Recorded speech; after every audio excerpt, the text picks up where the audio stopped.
Vascaína, tudo bem com vocês? Espero que sim, sejam bem-vindos aqui ao canal Sociedade Malta, direto aqui do Nordeste, para a gente falar sobre o nosso clube de regatas Vasco da Gama, que nesses dias anunciou a contratação do Fernando Diniz como novo técnico que chega para essa reta final da Série B, para tentar buscar aí, colocar o Vasco de novo nos trilhos e tentar buscar uma vaga no G4, coisa que está bastante difícil, né? O técnico chega neste sábado ao Rio de Janeiro, deve começar a treinar o Vasco da Gama no domingo e terá aí 3 dias, né, para colocar algo do seu perfil dentro deste elenco, visando um bom jogo de repente contra o CRB fora de casa. Partida dificílima. Te pergunto, Fernando Diniz consegue fazer esse time jogar? Deixa aqui nos comentários, né?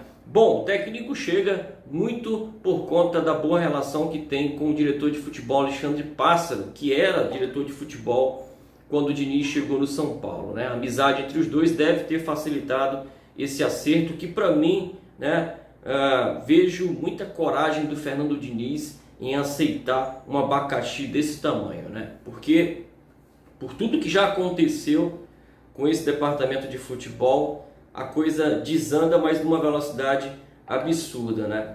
E por falar em departamento de futebol, eu não entendo por que ainda, né? Na verdade a gente entende, né? Mas não aceita, né?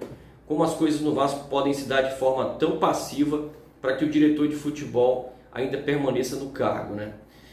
Se no São Paulo a torcida contestava bastante as contratações do diretor de futebol Alexandre Pássaro, aqui no Vasco não é diferente, né? Lá contestavam contratações, por exemplo, como a do Trellis, né? Como a do Tietê, como por exemplo a do Jean e também a do Pablo, que inclusive foi uma das transações mais caras do futebol brasileiro e que acabou lá ainda não dando certo, né? O jogador continua lá, mas ainda não deu certo, como ele jogou, por exemplo, no Atlético Paranaense.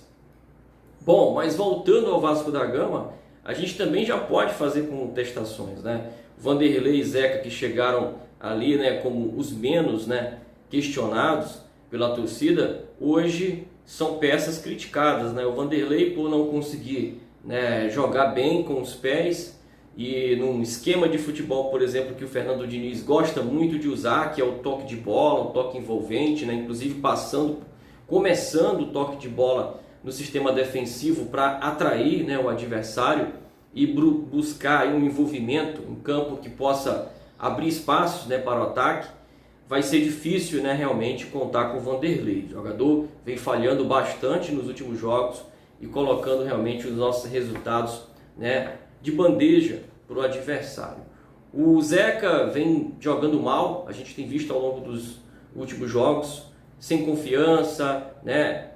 Sem se apresentar para o jogo, participando bem menos, e também passou a ser outro atleta contestado, né? Sem falar nos outros, que praticamente são reservas hoje do Vasco da Gama, com exceção de um ou outro, né? Bom, continuando nessa crítica em relação às contratações, temos aí o Hernando, temos o Rômulo, o Michel, o Léo Jabal, o Marquinhos Gabriel, o Sarrafiore, né? Agora, mais recente, né, usando o mesmo critério de jogadores que não vinham atuando, chegaram John Sanches, Valber, né, que chegou do Cuiabá. Enfim, são contratações que eu vejo que talvez não deem ao Fernando Diniz a condição dele implantar aquilo que ele acredita como futebol, né? Por exemplo, fazer esse time jogar de forma envolvente, né? Um time que não consegue trocar 5, 6 passes consecutivos, que não consegue fazer triangulações, um time que fisicamente anda em campo grande parte dos jogos, né? É um time que tem muita dificuldade de competir, principalmente numa situação que envolve a Série B, que tem muita disposição física, muito contato, né? Em um jogo acelerado. A gente vai ter também aí um Fernando Diniz trabalhando sob pressão, precisando ganhar 11 jogos de 15 que serão disputados, né? É realmente um desafio absurdo, né? Porque chega numa reta final de um campeonato que praticamente o Vasco está com possibilidades mínimas de acesso para a Série A. O Vasco que inclusive nesse campeonato só figurou em uma rodada no G4, né? Então eu não entendo por que ainda, repito, o diretor de futebol Alexandre Pássaro permanece no cargo, né? É muita camaradagem, né? Bom, e outra coisa que que o Fernando Diniz vai ter que trabalhar bem é a questão de melhorar o sistema defensivo do Vasco, né?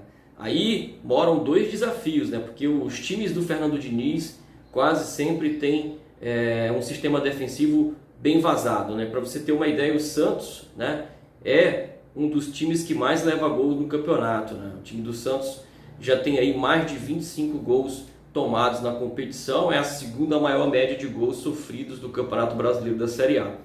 E chega o Fernando Diniz numa das piores defesas da Série B também, com até agora 23 jogos e 27 gols sofridos, né? Realmente vai ser bem desafiador e eu quero aqui, né, que o Fernando Diniz, quero registrar que o Fernando Diniz, torço para que ele dê certo, acho que o Fernando Diniz precisa dar certo no futebol brasileiro, mas realmente é bem complicado. Pela limitação técnica do elenco, um elenco mal qualificado e essa pressão em que o Fernando Diniz chega precisando já na reta final de uma temporada de resultados imediatos e também um clube que não vive fora das quatro linhas, um ambiente, né, de calmaria. O clube vive realmente um caos total, pressão de todos os lados para que essa diretoria deixe, né, o nosso clube e realmente dê espaço para quem realmente consiga trabalhar de verdade, né, consiga colocar o Vasco nos trilhos de novo. Sem falar também na questão do perfil, né, o diretor de futebol tem se enrolado todo na escolha dos comandos técnicos, né? Primeiro foi o Luxemburgo lá atrás, né? Ainda na transição escolheram o Luxemburgo como salvador da pátria para tentar evitar o pior, que seria o rebaixamento. O rebaixamento veio e logo depois, no começo do ano, começou-se um trabalho com Marcelo Cabo, né? E muito explicada ali a contratação do Marcelo Cabo, né? Por conta do perfil do treinador. O treinador que eu vejo que desses que estão chegando é o único que realmente se permanece num padrão, né, de crescimento no futebol brasileiro, ainda não está em declínio, mas se você pegar o Luxemburgo já estava em declínio, o Lisca, né, já não vem fazendo bons trabalhos, o último foi no América, mas já esse ano realmente em declínio, e o Fernando Diniz em declínio total, né, após uma boa passagem pelo São Paulo.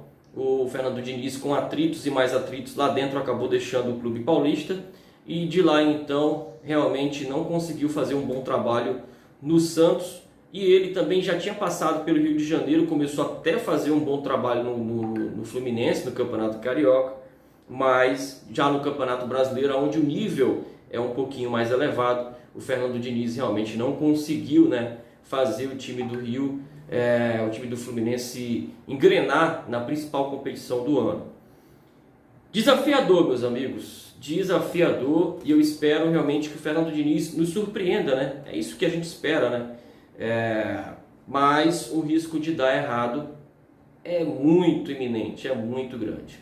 Bom, esse é o vídeo de hoje. Se você gostou, deixa o like, se inscreve, compartilha e nos ajude aí a chegar à marca de 15 mil inscritos, beleza, galera? A gente vai ficando por aqui. Um abraço, fica com Deus e até mais.